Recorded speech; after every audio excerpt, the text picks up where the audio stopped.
Muy buenos días, gracias por estar al pendiente de tu tiempo con Dios. Nos es un gusto y un placer poder saludarte y estar en contacto con su palabra.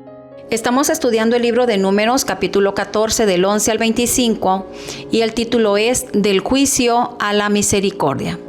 Dios apareció en medio del tabernáculo cuando la congregación estaba a punto de apedrear a Josué y a Caleb, porque sus palabras eran palabras de fe y chocaban con las palabras de derrota de no solamente los 10 espías, sino casi de todo el pueblo. Dios tuvo que actuar.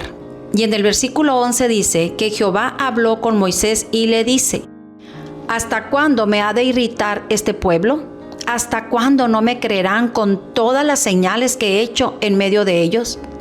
Aquí claramente vemos que a Dios le irrita cuando su pueblo, que ha recibido tanto de él, pues aún así se queja y duda. Y a Dios le desagrada la incredulidad.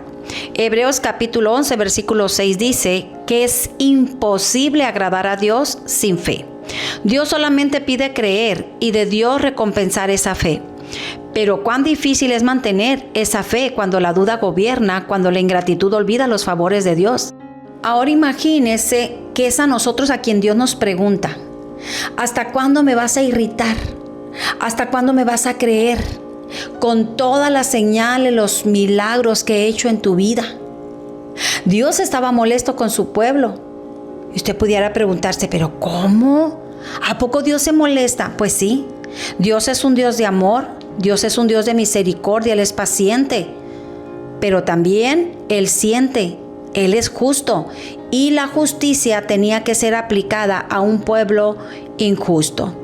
El versículo 12 dice que Jehová le dice a Moisés: yo los voy a herir de mortandad y los destruiré, y a ti te pondré sobre gente más grande y más fuerte que ellos.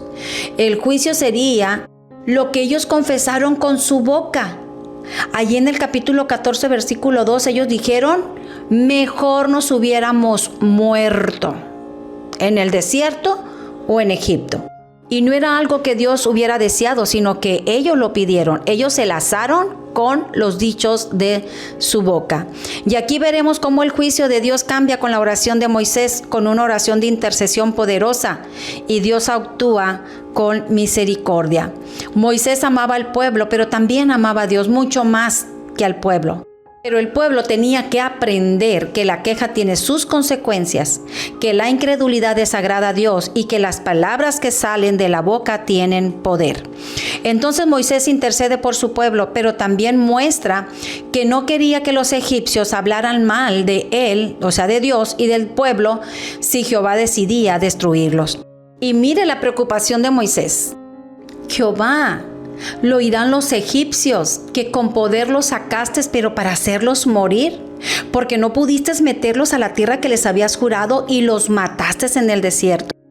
Moisés le estaba pidiendo a Dios que por su propia reputación perdonara a su pueblo, para que las naciones no hablaran mal de su nombre.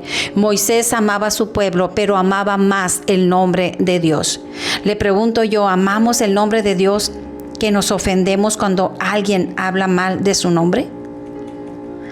Nos vamos al versículo 17 al 20 y vamos a encontrar la oración de intercesión de Moisés. Moisés clama a Dios para que perdone al pueblo, y en su oración lo primero que vemos es que él menciona el carácter de Dios y empieza diciéndole que Dios es paciente. Cuando le dice: eres tardo para la ira y grande en misericordia. A pesar de la misericordia de Dios, también se nos recuerda que no considera Dios inocente al culpable. El pecado tiene sus consecuencias, y también que Dios visita la maldad de los padres sobre los hijos hasta la tercera y cuarta generación, y es importante recordar que el juicio divino es justo y es equitativo. También le recuerda en esa oración de intercesión que Él es misericordioso. Le dice: según la grandeza de tu misericordia, perdona ahora la iniquidad. Perdona la iniquidad de este pueblo. Cuando hablamos de iniquidad, no hablamos de un pecado ocasional, sino de maldad e injusticia. Y la consecuencia de esta es el dolor, es el sufrimiento. Por eso es importante reconocer si hay iniquidad en nuestras vidas. Debemos de buscar el perdón de Dios para vivir de acuerdo a su voluntad y no dañar a nuestras generaciones. Señor, tú eres perdonador. Tú eres un Dios de amor, tú perdonas una y otra vez. Moisés se está poniendo en la brecha, haciendo vallado, porque de eso se trata la oración de intercesión. Ahora, ¿Dios responde a las oraciones de intercesión? Sí. Dios responde a las oraciones cuando nosotros nos ponemos en la brecha y hacemos vallado. Es bien importante porque la palabra del Señor nos llama a orar unos por otros. Sin embargo, es importante también recordar que Dios no siempre va a responder de la manera que nosotros esperamos o en el momento que lo esperamos. Dios es soberano y siempre actuará de acuerdo a su voluntad y a su propósito. Y en el versículo 20 vemos que Jehová dijo: yo lo he perdonado conforme a tu dicho. Jehová le estaba diciendo a Moisés: he perdonado al pueblo por tu oración. Perdonados, pero tendrán sus consecuencias. No verán la tierra de la cual juré a sus padres. No, ninguno de los que me han irritado la verá, porque me han tentado ya 10 veces y no han oído mi voz. Por falta de tiempo no pongo los versículos, pero si gustas te los mando y los escribimos en los comentarios. Las 10 veces que el pueblo de Dios se quejó o tentó a Jehová. El versículo 24, pero a mi siervo Caleb, por cuanto hubo en él otro espíritu y decidió ir en pos de mí, yo lo meteré en la tierra donde entró y su descendencia la tendrá en posesión. Caleb tenía un espíritu distinto. Él creyó, él fue obediente, él fue valiente y la bendición, dice, trascendió a sus generaciones. Ahí en Josué capítulo 14 del 6 al 15, vemos que una vez que ya se estableció Josué, Caleb y aquella generación, aquellos jóvenes menores de 20 años que entraron a la tierra prometida, entonces dice que Caleb le pide a Josué que se le dé la tierra que sus pies habían pisado cuando ellos recorrieron la tierra como espías. Caleb tenía 85 años y le dijo a Josué: aún estoy tan fuerte como en el día en que Moisés nos envió. Tengo fuerzas para la guerra, para salir y para entrar, y yo echaré a esos gigantes porque Jehová está conmigo.